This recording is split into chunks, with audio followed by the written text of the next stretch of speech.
আমরা সকলে আস্তে আস্তে যেন চুপ হয়ে যাচ্ছি। কেন?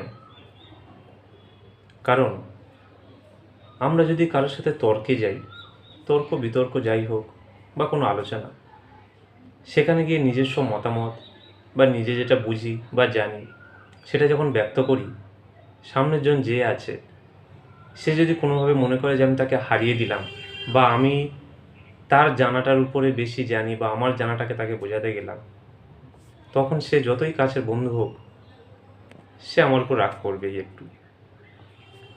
অ্যাকচুয়ালি সে আমার বন্ধু থেকে তখন আস্তে আস্তে সরে যাবে। তো আমরা কি করি, যখন দেখছি যে আমি কাউকে তর্কে হারিয়ে ফেলছি বা কেউ আমার থেকে তর্কে হেরে যাচ্ছে, সে আস্তে আস্তে আমার থেকে দূরে সরতে থাকবে। সেই জন্য আমরা আস্তে আস্তে চুপ করে যাই।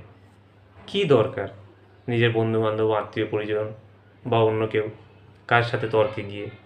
কোনো দরকার নেই। তার থেকে চুপ থাকাই ভালো।